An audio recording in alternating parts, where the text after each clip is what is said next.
The thunderous roar of Babylon echoed through the streets, but beneath its glory, something far more powerful was stirring, the heart of a king.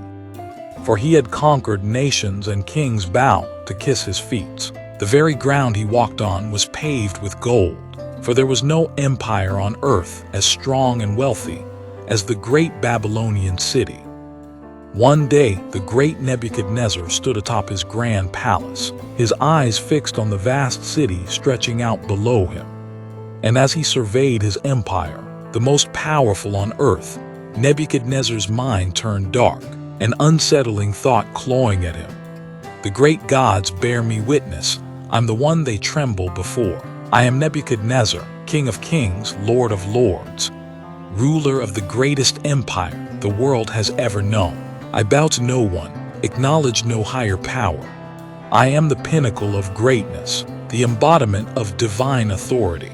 The gods of others may be mere whispers, but I am the thunder that shakes the earth.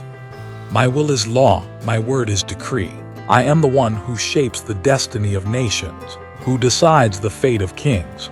And as for their precious God, I am the one who holds the reins of power, and theirs is but a feeble echo in the winds of history. Nebuchadnezzar's empire was the jewel of the ancient world. Babylon was a city of unimaginable splendor. Gleaming under the desert sun, its ziggurats rising like monuments to human achievement. The city's walls, thick and high, stretched for miles, protecting its riches from invaders. The Euphrates River ran through the heart of the city, its waters a symbol of life and power. The Hanging Gardens in Babylon was one of the 7 wonders of the ancient world, were his creation, and they stood as an evidence to his might and vision. The people of Babylon revered him, and kings from distant lands bowed before him. He had conquered lands far and wide, stretching from the mighty Nile to the Euphrates, bending entire nations to his will. There was no force on earth that could stand against him. But Nebuchadnezzar's greatest enemy wasn't the swords of his enemies. It wasn't even the armies that lay beyond his walls. It was the insidious seed of doubt, beginning to grow inside his heart. Was this empire truly his to command? He felt that there was one more nation to conquer, and only then will his soul feel bride, and he will join his ancestors with joy. So Nebuchadnezzar turned his eyes on Jerusalem. The sky over Jerusalem had turned a muted gray, as if heaven itself was mourning. Wind whispered between the stones of the holy city, brushing against the sacred walls that had once stood tall in the name of Yahweh. But now they trembled not from storm, but from the thunder of Babylonian war drums. Nebuchadnezzar, king of Babylon, the mightiest empire on earth, had set his eyes upon Jerusalem. To him, it was not merely a city, it was a challenge, a symbol of a stubborn people who refused to bow, a symbol of resistance in a world he was determined to dominate. So he had gone to war from his chariot, golden and gleaming in the morning sun. Nebuchadnezzar watched as his legions surrounded the city. Towers of siege engines loomed like giants. Archers pulled taut their bowstrings. The air buzzed with tension. Even through the night, Nebuchadnezzar rallied his troops to Jerusalem. Victory to him was inevitable, for he never knew or acknowledged in his heart that it was the God of Israel that had given the city over to him to plunder, due to the fact that they had turned away from him. Inside Jerusalem, fear thickened like smoke. King Jehoiakim, once defiant, now paced in desperation. He had rebelled against Babylon's rule, trusting in political alliances and forgetting the covenant with God. Prophets had warned him. Prophet Jeremiah had wept through the streets, shouting of coming destruction, but pride, like a disease, had deafened the hearts of Jehoiakim. For months the siege dragged on. Hunger gnawed at the people. Children cried for bread that no one could give. The once glorious temple, the pride of the city, seemed to shudder under the weight of God's silence. Why had he not intervened? Had he turned his face from them? And then, like a lion pouncing on a wounded deer, Babylon struck. The gates of Jerusalem fell. The Babylonian soldiers flooded in like a storm surge. Cries filled the streets. Shouts of pain, of confusion, of heartbreak. The sacred vessels from the temple were seized. Gold, holy and untouchable, was carried off like common loot. Years of King Solomon's hard work was plundered in a twinkle of an eye. The king was bound in chains. Nobles, scholars, and craftsmen, those with any trace of wisdom or skill, were taken as prisoners. Among them was a young man named Daniel, whose story would soon echo across kingdoms. And Nebuchadnezzar, he stood over the ruin of the temple of the Most High God which Solomon had built, for he had ordered them to dig up all its precious stones. As he watched Jerusalem in ruins and pride fill his heart, he had conquered not just stones and wall, but a people's soul. Yet he did not know his victory would not last forever. A greater hand was moving behind the scenes. God had allowed the fall, not out of weakness, but to discipline his people, to remind them of who truly ruled kingdoms, not Babylon, not Nebuchadnezzar, but the Lord of hosts. As the captives were dragged through the dust toward Babylon, they remembered their God, and they sang the Lord's song with tears in a strange land. But none could see what God was about to do next. Through the very men taken into exile, back home the king partied. He drank from God's temple vessels which he had captured. To him he was no ordinary human, he was a god. He made princess and prince captured from different provinces to serve at his court as servants. Every day of his life was larger than life. In his heart he had brought heaven on earth. One night, Nebuchadnezzar was jolted from his sleep by a vivid and terrifying dream. He saw a massive statue, its head of gold, its chest and arms of silver, its belly and thighs of bronze, and its legs of iron.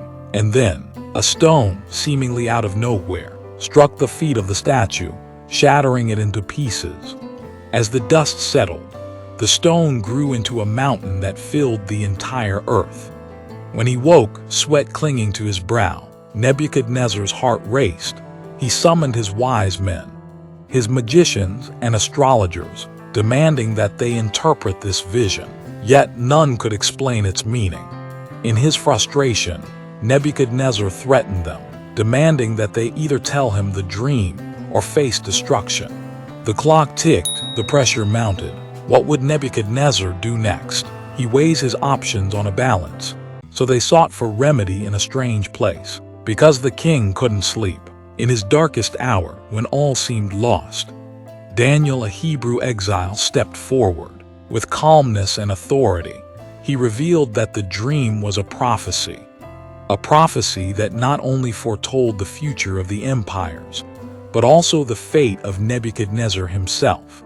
The head of gold symbolized his great empire, but the kingdoms that followed would be inferior. Finally, a stone representing the kingdom of God would strike down all earthly empires, and God's reign would fill the earth. Nebuchadnezzar listened, but in his heart, he felt something stir, something dangerous. Could it be true? Was there something beyond his kingdom? Despite the clear warning, pride began to take root. He knew the dream was true, but his heart rejected the very possibility that his empire could fall. Instead, he arranged a great feast, and while power drunk, he climbed up the table and declared, "I, Nebuchadnezzar, I am the zenith of sovereigns, the apotheosis of power, the one whose magnificence eclipses the very sun. This empire, a monument to my unparalleled genius, trembles at my feet, its grandeur a mere reflection of my divine essence. All bow to my magnificence, all kneel before my throne, for I am the animating force, the singular will that shapes the destinies of nations. My whims are decrees, my desires are destiny, and my wrath is an abyss from which there is no return. To challenge me is to invite annihilation. To question my authority is to court oblivion. I am the empire is me, and all shall know my name and tremble." His subjects shivers as he kept on thundering. Time passed, and Nebuchadnezzar's pride grew. He ordered the creation of a massive golden statue of himself to celebrate his successes over the universe. It was to be placed on the plain of Dura, a monument to his glory. He commanded all his subjects to bow before it, to worship him as a god. But 3 Hebrew men, Shadrach, Meshach, and Abednego, refused. They would not bow. They worshipped the God of Israel, and no earthly king could demand their loyalty. His messengers ran back to inform him, and so he set some spies to watch if actually this Hebrew captives disobeyed his commands. News got back to him that actually, his orders had been disobeyed, that the Hebrews still won't bow to any god. Nebuchadnezzar's anger raged like a wildfire. He ordered his men to heat the furnace 7 times hotter than usual. The flames licked the sky, that those in proximity ran away from the furry flames, and the 3 men were bound and thrown into the fiery furnace. But as the fire roared, Nebuchadnezzar's eyes widened. He saw not 3 men burning, but 4 figures walking in the fire, dancing and praying the Most High God, for they were unscathed, one of them with a divine radiance. He called them out, his voice trembling, "Shadrach, Meshach, Abednego, come out, come to me." What was this? Was this a sign from the gods? Nebuchadnezzar wondered. The men stepped out of the fire, untouched, their clothes not even smelling of smoke. In that moment, Nebuchadnezzar was struck by the undeniable power of the God they served. Yet even with this miraculous display, his heart remained divided. Nebuchadnezzar, King of Kings, walks through his palace, intoxicated by his own glory, but something unseen is stirring, something divine. The throne room of Babylon was quiet that morning. The marble floors gleamed.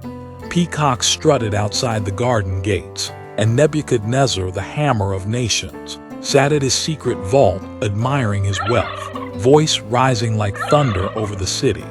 Is not this the great Babylon I have built by my mighty hand, for the glory of my majesty? The moment the words left his lips, the heavens responded. A whisper only he could hear. O King Nebuchadnezzar, your kingdom has been taken. The first signs. At first it was small. He stared too long at his breakfast figs. He tried to talk to them. He called a council meeting, then forgot why, when the chief astrologer asked, "Your Majesty, shall we begin?" The king squinted and said, "Begin what? The milking of the moon." He laughed at jokes no one told, for something was wrong.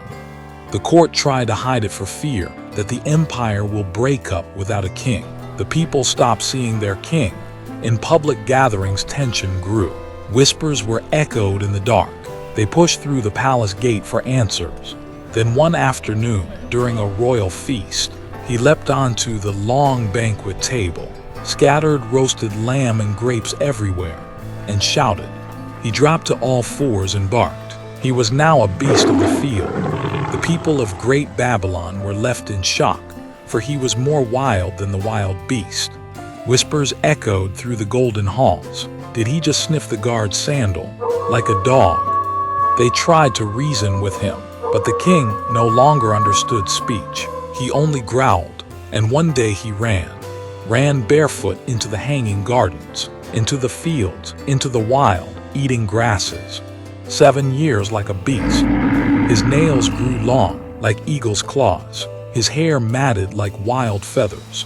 Rain soaked him. He lived among oxen. He grazed beside donkeys.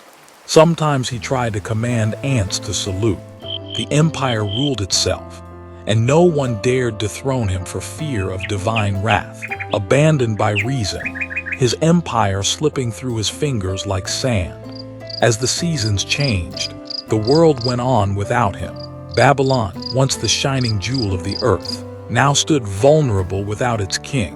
Then one morning, 7 years after the fall, an old man knelt in the field. He looked up, the clouds parted slightly, and through sun-blinded tears he whispered, "The Most High rules the kingdoms of men. Suddenly, a rush of clarity flooded his mind. His breathing steadied, his spine straightened. He stood, he remembered, he wept. They clothed him, trimmed him, cleaned him. And when he re-entered the throne room, he didn't speak of his glory. He spoke of God's. Now I, Nebuchadnezzar, praise and exalt and glorify the King of heaven, for all his ways are just, and those who walk in pride, he is able to humble. Pride builds palaces, but only humility makes a man truly royal. Even the greatest earthly king must kneel before the Eternal One, for he had lived 2 lives. He had lived as a king, and also like an animal in the wild, and he had come to the realization that God is supreme, and he reigns in the affairs of men. Don't wait for a fall to look up. Like Nebuchadnezzar, choose today to acknowledge the true king. If this story moved you, like, share, and subscribe for more powerful biblical stories that stir the heart and awaken the soul.